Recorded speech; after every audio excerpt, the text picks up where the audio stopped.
నీలాంజన సమాభాసం రవిపుత్రం యమాగ్రజం ఛాయాం మార్తాండ సంభూతం తం నమామి శనేశ్వరం. రేపే శని త్రయోదశి.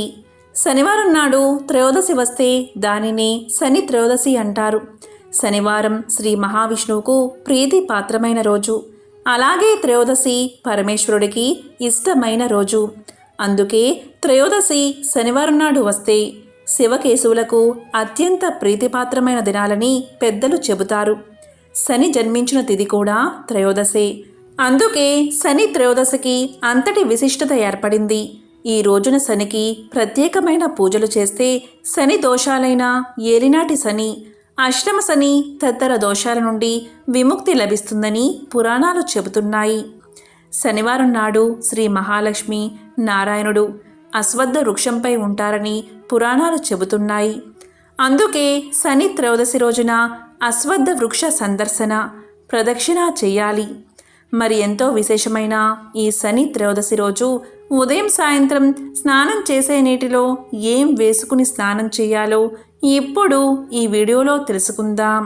శని త్రయోదశి రోజున శనిదేవుడి చిత్రపటం ముందు రాగి పాత్రను పెట్టి అందులో నువ్వుల నూనెను పోసి నాణాన్ని పెట్టి పూజించడం వల్ల జీవితంలో కష్టాలు తీరిపోతాయి. ముఖ్యంగా ఆర్థిక సమస్యలతో బాధపడుతున్న వారికి ఉపశమనం లభిస్తుంది. శని త్రయోదశి రోజున తప్పకుండా మీ దగ్గరలో ఉన్న శని దేవాలయానికి వెళ్ళి శనిదేవుడికి నువ్వుల నూనెతో అభిషేకం చేస్తే చాలు. శని యొక్క చెడు ప్రభావం తొలగిపోయి కోరుకున్న కోరికలు నెరవేరతాయి. శని త్రయోదశి రోజున శని పూజ ముగిసిన తర్వాత మీ దగ్గరలో ఉన్న ఉసిరి చెట్టు ముందు దీపాన్ని వెలిగించి ప్రదక్షిణలు చేయడం వల్ల రాహువు కేతు చెడు ప్రభావం నుండి ఉపశమనం లభిస్తుంది. ఇలా చేయడం వల్ల మీరు తెలియక చేసిన పాపాలు తొలగిపోతాయి. శనిదేవుడికి ఇష్టమైన వస్తువులను శని త్రయోదశి రోజున నిరుపేదలకు దానం చేయడం వల్ల సకల శుభాలు కలుగుతాయి. శని యొక్క సాడేసతి నుంచి విముక్తి లభిస్తుంది. శనిదేవుడికి ఇష్టమైన తీపి నైవేద్యాలను ఆయనకి పెట్టడం వల్ల శనిదేవుడి అనుగ్రహం లభిస్తుంది. శని త్రయోదశి రోజు సూర్యోదయానికి ముందే నిద్రలేచి స్నానం చేసే నీటిలో చిటికెడు నల్ల నువ్వులు వేసుకుని స్నానం చేస్తే చాలు. సకల దోషాలు తొలగిపోతాయి. ఈరోజు కాకికి తప్పనిసరిగా నైవేద్యం పెట్టాలి. ఏదైనా పదార్థాన్ని కాకికి పెట్టాలి. నల్ల నువ్వులు, నువ్వుల నూనె, నల్లని వస్త్రాలు దానం చెయ్యాలి. ఈ సందర్భంగా శని త్రయోదశికి సంబంధించిన ఒక విశేషమైన కథను ఇప్పుడు విందాం. ఎల్లకాలం పరిస్థితులన్నీ అనుకూలంగా ఉంటే జీవితంలో మజా ఏముంటుంది? మధ్య మధ్యలో కష్టాలు వస్తుంటేనే జీవితపు విలువ తెలుస్తుంది. ఎప్పుడూ సత్కారాలే ఉంటే మదానికి హద్దేముంటుంది? అప్పుడప్పుడు అవమానం ఎదురుపడితే అహంకారం దిగిపోతుంది. అలా మనిషికి అప్పుడప్పుడు మొట్టి కాయలు వేస్తూ అతని నడవడిని సరిదిద్దే దైవమే శనీశ్వరుడు. జీవులు ప్రాణాలతో ఉన్నప్పుడు వారి పాపాలకు తగిన ప్రాయశ్చిత్తాన్ని కలిగించేవాడే శనిదేవుడు. సూర్య భగవానుడికి ఆయన సతైన ఛాయాదేవికి కలిగిన సంతానమే శనిదేవుడు. అందుకే ఆయన్ని సూర్యపుత్రుడు అని, ఛాయాస్తుడు అని పిలుస్తారు. ఈ శనిగ్రహం ఒక్కో రాశిలోనూ దాదాపు 2.5 సంవత్సరాల పాటు సంచరిస్తూ 12 రాశుల్ని చుట్టుముట్టడానికి దాదాపు 30 సంవత్సరాలు పడుతుంది. ఇంత నిదానంగా సంచరిస్తాడు కాబట్టే ఈయనకి మందగమనుడు అన్న పేరు కూడా ఉంది. రాశి చక్రంలో ఆయన ఉండే స్థానాన్ని బట్టి ఫలితాలు కూడా వేరువేరు విధాలుగా ఉంటాయి. అందుకే జాతకరి శని ప్రభావం అధికంగా ఉన్నప్పుడు వీలైనంత తక్కువ శ్రమతో ఆ ప్రభావాన్ని కలిగించమంటూ భక్తులు శనీశ్వరుని వేడుకుంటారు. అందుకోసం శనీశ్వరుడు కొలువై ఉన్న మందపల్లి, సింగనాపూర్ వంటి క్షేత్రాలను కానీ, నవగ్రహాలు ఉండే గుళ్ళు కానీ దర్శిస్తారు. ఇక త్రయోదశి తిథినాడు వచ్చే శనివారం నాడు ఆయన్ని కొలుచుకుంటే మరింత త్వరగా కరుణిస్తాడు అన్న నమ్మకం కూడా ఉంది. ఇంతకీ ఈ శని త్రయోదశికి ఎందుకింత విశిష్టత అంటే శనివారం ఇటు శని భగవానుడికి అటు విష్ణుమూర్తికి ప్రీతి పాత్రమైన రోజు. ఇక త్రయోదశి తిథి శివుడికి ఇష్టమైన తిథి. దీనికి సంబంధించిన ఒక విశేషమైన కథను ఇప్పుడు తెలుసుకుందాం. ఒకానొక సందర్భంలో కైలాసాన్ని చేరుకున్న నారదుడు శివుడి ముందు శని భగవానుడి గురించి పొగడ్డం మొదలుపెట్టాడట. ఎంతటి వారైనా ఆ శని ప్రభావం నుంచి తప్పించుకోలేరంటూ చెప్పసాగాడట. ఆ మాటలు విన్న శివుడికి ఒళ్ళు మండిపోయింది. శని ప్రభావం ఎవరి మీద ఉన్నా లేకున్నా నా మీద మాత్రం పనిచేయదు అంటూ హోంకరించాడు శివుడు.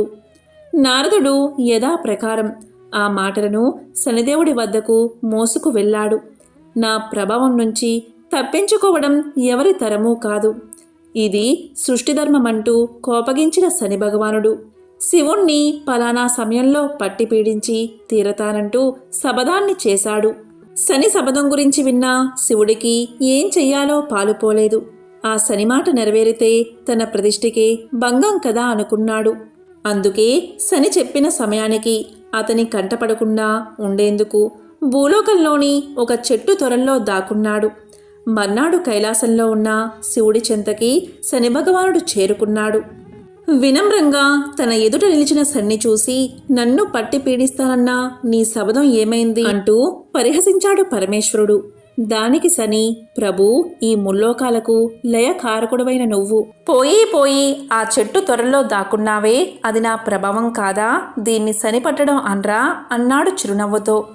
శనిదేవుడి మాటలు శివుడికి విషయం అర్థమైంది. ఈ రోజు నుంచి శని త్రోదశి నాడు ఎవరైతే నిన్ను అర్చిస్తారో వారు నీ అనుగ్రహంతో పాటుగా నా అభయానికి కూడా పాత్రులవుతారు. ఇక నుంచి నువ్వు శనీశ్వరుడు అన్న పేరుతో వెలుగు పొందుతావు అంటూ శనిని ఆశీర్వదించాడు పరమశివుడు. అప్పట్నుంచి త్రయోదశి నాడు వచ్చే శనివారం రోజున భక్తులు నువ్వుల నూనెతో శనీశ్వరుణ్ణి అభిషేకించి తమని చూసి చూడనట్లుగా సాగిపొమ్మని వేడుకుంటారు. శని నుంచి తప్పించుకునేందుకు శివుడు దాక్కున్న స్థలం ఆంధ్రప్రదేశ్లో ఉన్న మందపల్లి అని ఒక నమ్మకం. కాకి కనబడితే ఏం చెయ్యాలో ఇప్పుడు ఈ వీడియోలో తెలుసుకుందాం. శనిదేవుడి వాహనం కాకి. ఉదయం నిద్ర లేచిన దగ్గర నుండి సాయంత్రం చీకటి పడే వరకు నిత్యం మనకు కాకులు కనిపిస్తూనే ఉంటాయి. పగలు 12 గంటల పాటు మన మధ్య తిరిగే కాకి మన దైనందిన జీవితాన్ని శాసిస్తుంది. కాకి గురించి అనేక శకునాలు ప్రచారంలో ఉన్నాయి. శరీరం రంగు నల్లగా ఉంటే కాకిలా నల్లగా ఉన్నారు అంటారు. అదే గట్టిగా గోల చేస్తూ అరిస్తే కాకిలా అరుస్తావు ఎందుకు అని మందలిస్తారు. కాకి తలపై తన్నితే దోషమని చాలామంది భయపడుతూ ఉంటారు. మరోవైపు కాకిని పితృదేవతలకు ప్రతినిధిగా కూడా పిలుస్తారు. కాకి ఇంటి దగ్గర గోడపై వాలి అరుస్తూ ఉంటే ఇంటికి బంధువులు వస్తారేమో అని చాలామంది నమ్మకం. నిజంగా కాకి బంధువులు వచ్చే విషయాన్ని ముందుగానే పసిగడుతుందా అనే సందేహం చాలా మందికి ఉంటుంది. కాకి అరుపుకు సంబంధించి రామాయణంలో ఒక కథ ఉంది. ఆంజనేయ స్వామి సీతమ్మను వెతుక్కుంటూ లంకకు వెళ్తాడు. అతను సీతమ్మ దగ్గరకు రాగానే చెట్టుపై ఉన్న పక్షి గట్టిగా అరుస్తుంది. అలా అది ఆంజనేయుడు వచ్చిన వార్తను సీతమ్మకు తెలియచేసిందని ఈ నమ్మకం పుట్టుకొచ్చింది. అంతేకాదు, ఆంజనేయుడు రావడం సీతమ్మకు శుభవార్తే కాబట్టి కాకి అరిస్తే శుభవార్తే వస్తుందని కూడా నమ్మకం. అలాగే కాకి తలపై తన్నితే మాత్రం భయపడిపోయేంత అపనమ్మకం చాలా మందికి ఉంటుంది. శనీశ్వరుడి వాహనం కాకి కాబట్టి కాకి తలపై తన్నితే శనిదోషం తగులుతుందని యముడికి సంకేతమని చాలామంది భయపడతారు. కానీ దీనికి అంతగా భయపడవలసిన అవసరం లేదని జ్యోతిష శాస్త్రం చెబుతుంది. మీరు అంతగా భయపడిపోతూ ఉంటే శివాలయానికి వెళ్ళి నువ్వుల నూనెతో దీపం వెలిగించి అభిషేకం చేయించుకుంటే సరిపోతుంది. ఇలా చేస్తే కాకి తన్నిన దోషం తొలగిపోతుంది. హిందూ సాంప్రదాయంలో అనేక నమ్మకాలు ఉన్నాయి. మనం ఇంటి నుండి బయటకు వెళ్ళినప్పుడు కొన్ని జంతువులు ఎదురైతే శుభం కలుగుతుందని, మరికొన్ని జంతువులు ఎదురైతే అశుభం కలుగుతుందని శకున శాస్త్రం తెలియచేస్తుంది. అదేవిధంగా కాకి గురించి కూడా చాలా విషయాలు ఉన్నాయి. మన పూర్వీకులు చెప్పింది ప్రకారం మనిషి జీవితం కాకితో ముడిపడి ఉంటుందని విశ్వసిస్తారు. పితృదేవతలు కూడా కాకి రూపంలో తిరుగుతూ ఉంటారని నమ్ముతారు. మనం ఏదైనా పని మీద వెళ్ళేటప్పుడు కాకి వచ్చి గట్టిగా అరిస్తే మీరు చేపట్టబోయే పనులు విజయవంతంగా పూర్తి చేస్తారని సంకేతం. కాకి నోటితో దేన్నైనా పట్టుకుని దాన్ని మనిషిపై పడేస్తే అది అశుభానికి సంకేతం. కాకి నోటిలో మాంసం ముక్కలు పట్టుకుని వెళ్తూ కింద ఏ వ్యక్తిపై అయినా పడేస్తే ఆ వ్యక్తికి ఆపద వస్తుందని ఒక నమ్మకం. కాకి ఎగురుతూ వచ్చి తాకితే ఆ వ్యక్తి అనారోగ్యానికి గురవుతాడట. ఒక వ్యక్తి తల మీద కాకి వాలితే వారు సమాజంలో గౌరవాన్ని కోల్పోతారు. అలాగే మహిళ ఒళ్ళో కాని తలపై కాని కాకి నిల్చుంటే ఆమె భర్త సమస్యల్లో పడతారట. సాయంత్రం వేళ కాకి ఆగ్నేయం వైపు నుండి చూస్తే ద్రవ్యలాభం పొందుతారని అర్థం. కాకి అరుస్తూ రెక్కలతో కొట్టుకుంటూ ఉంటే దగ్గరలో ఉన్న వ్యక్తికి ఆపద కలుగుతుందని నమ్మకం.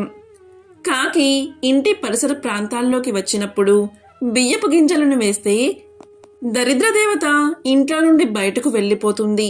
కాబట్టి కాకి ఇంటి దగ్గరికి వచ్చి వాలినప్పుడు కొన్ని బియ్యపు గింజల్ని వేసి పంపించండి. ఇలా చేస్తే దరిద్రదేవత మీ ఇంట్లో అస్సలు అడుగు పెట్టదు. లక్ష్మీదేవి మీ ఇంట్లో సిరిల వర్షాన్ని కురిపిస్తుంది. కాబట్టి ఇవే పూర్వం నుండి కాకి గురించి ఉన్న కొన్ని నమ్మకాలు. గరుడ పురాణం ప్రకారం కాకులు యమధర్మరాజుకు సందేశాన్ని ఇచ్చే వాహనాలుగా పనిచేస్తాయి. సూర్య పురాణం, పద్మ పురాణం ప్రకారం కాకులు దేవతలకు ఆహారాన్ని అందిస్తూ ఉంటాయి. వర్ణ వివక్ష ఈనాటిది కాదు, అనాది కాలం నుండి వస్తుంది. పక్షుల్లో కాకికి కూడా ఇలాంటి అవమానాలే ఎదురయ్యాయి. అయితే ఎప్పటికప్పుడు ఆయా కాలాల పరిస్థితులకు తగినట్లు ఈ వర్ణ వివక్ష రూపుమాపే ప్రయత్నాలు జరుగుతూనే ఉన్నాయి. ఒకసారి ఒక కాకి మనసుకి బాధ కలిగి సూర్యుడి గురించి తపస్సు చేసింది. అప్పుడు సూర్యుడు ప్రత్యక్షమై, ఏం కాకయ్యా, ఎందుకు ఈ తపస్సు, ఏం కావాలి నీకు అని అడిగాడు. దానికి కాకి, ఏం చెప్పమంటారు స్వామి, మా రంగు, గొంతు, శబ్దాన్ని చూసి అందరూ అసహించుకుంటున్నారు. లోకంలో మలిన పదార్థాలను తిని కాలం వెళ్లదీస్తున్నాము. లోకంలో ప్రతి జంతువు, పక్షి ఎవరో ఒకరికి వాహనంగా ఉండి కీర్తిని గడించారు. అలా మమ్మల్ని కూడా దీవించి గుర్తింపు కలిగేలా దీవించండి స్వామి, అదే నా కోరిక అంటుంది కాకి.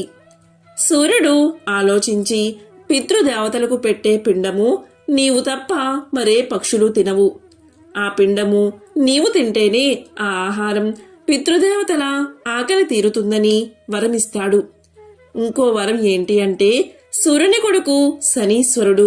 ఆయనకు వాహనంగా ఉండడానికి ఏ జంతువులు, పక్షులు ముందుకు రావడం లేదు. నువ్వు వాహనంగా ఉండు, ఎలాంటి ఇబ్బంది లేదు అని వరమిస్తాడు సూర్య భగవానుడు. ఈ విధంగా నీవు గుర్తింపు పొందుతావు అని 2 వరాలు ఇస్తాడు కాకికి. అలా కాకి శనీశ్వరుడికి వాహనమవుతుంది. కొంతకాలం గడిచాక శనీశ్వరుణ్ణి ప్రార్థించి, స్వామి, కేవలం ఈ పిండం తిని పితృదేవతలకు ఆకలి తీర్చడం వల్ల సరి అయిన గౌరవ మర్యాదలు అందడం లేదు. ఇది ఒక్కటే సరిపోవడం లేదు. నా కీర్తి ప్రతిష్టలు ఇంకా పెరిగేలా వరం ఇవ్వండి స్వామి అని అడుగుతుంది కాకి. అప్పుడు శనీశ్వరుడు ఆలోచించి, నీవు తీసుకునే ఆహారం దేవతలకు ఆహారం అవుతుంది అని వరాన్ని ఇస్తాడు. అప్పట్నుంచి కాకికి ఆహారాన్ని పెడితే కూడా అది దేవతలకు వెళ్తుంది. అందుకే దేవాలయాల్లో పెట్టిన నైవేద్యం కొంచెం కాకికి ఆహారంగా పెడతారు. కాకి ఆ నైవేద్యాన్ని స్వీకరిస్తే దేవతలకు అందినట్లు కూడా భావిస్తూ ఉంటారు. ఈ రోజు ఎప్పుడైనా సరే కాకి కనిపిస్తే ఏదో ఒక ఆహారాన్ని పెట్టండి. ఇలా ఆహారం పెట్టిన తర్వాత కాకి ఆహారం తింటున్న సమయంలో 3 సార్లు ఓం శనైశ్చరాయ నమః, ఓం శనైశ్చరాయ నమః అని అనుకోండి. మీకు కుదిరితే ఈరోజు నువ్వుల నూనెతో కాల్చిన చపాతీలను కాకులకు ఆహారంగా సమర్పించండి. కాకి శనిదేవుని వాహనం కనుక కాకి సంతృప్తి పడిందంటే శనిదేవుడు మిమ్మల్ని అనుగ్రహిస్తాడు. దీనివల్ల మీకు ఉండే శనిదోషాలు కూడా తొలగిపోతాయి. శనీశ్వరుడే మీకు ఐశ్వర్యాన్ని కలిగిస్తాడు. ఎప్పుడూ కూడా ధర్మబద్ధంగా జీవించే వారిపై శని ఎప్పుడూ కూడా తన కృపను కలగజేస్తాడు. శనిదేవుడంటే చాలామందికి భయం ఉంటుంది. మంచి పనులు చేసేవారికి మంచి ఫలితాన్ని ఇస్తాడు, చెడు పనులు చేసేవారికి చెడు ఫలితాలను కలగజేస్తాడు. ఆ పరమేశ్వరుడే శనీశ్వరుడికి ఈ బాధ్యతను అప్పగించాడు. అందుకే శనీశ్వరుణ్ణి కర్మఫలదాత అంటారు. భూలోకపు న్యాయాధిపతి శనీశ్వరుడు కాబట్టి ఎంతో పవిత్రమైన ఈ శని త్రయోదశి రోజు కాకి కనబడితే తప్పకుండా దేనినైనా ఆహారంగా పెట్టండి. అలాగే ఓం శనైశ్చరాయ నమః అనే మంత్రాన్ని జపించండి. ఆ శనీశ్వరుడి యొక్క అనుగ్రహాన్ని పొంది బాధలను తొలగించుకుని సకల ఐశ్వర్యాలను పొందండి. ఓం శనైశ్చరాయ నమః.